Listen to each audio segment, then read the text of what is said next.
Так. Що у нас по касі?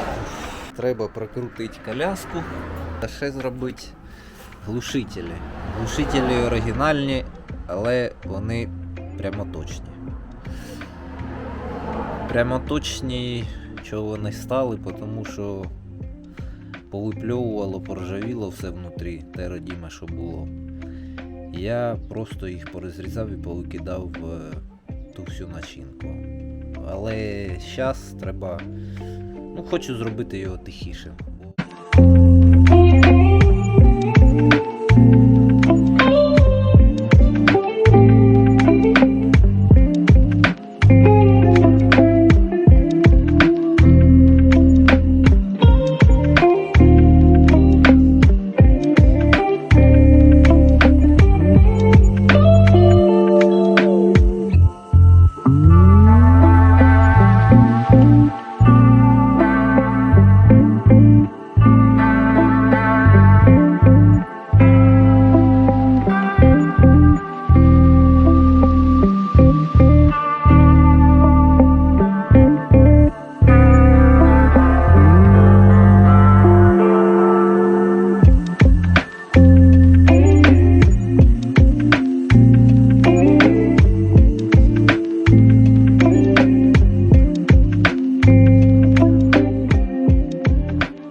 Так, тепер це не просто пуста бляшанка, а кое-який глушитель. Тут ось трубку таку зробив, тут заварив її, думав сверлити отверстие, але потім жалів і себе, і сверла, просто прорізав, я думаю, воно буде робити якесь сопротивлення давати. І 3 перегородочки. Перегородочки вони ось такі, думаю, щось буде дай глушить. Звісно, сварочні шви не ідеальні, але учитує мої навики і перепалений метал, то в принципі пойде, держатися буде.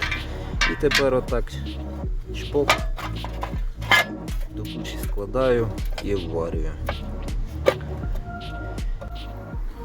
В общем, получилось якось так. Звісно, надристав тут конкретно.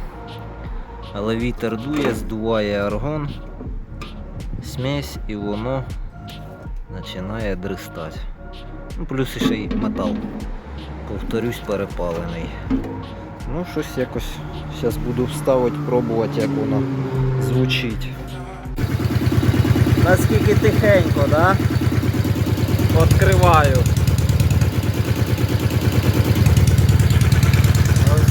Зараз.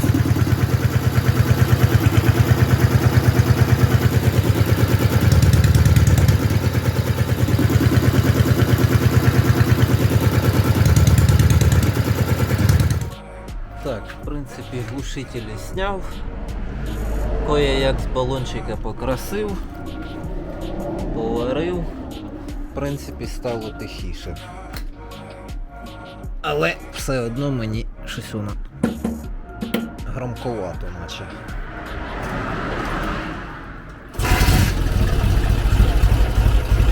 Ось такий звук.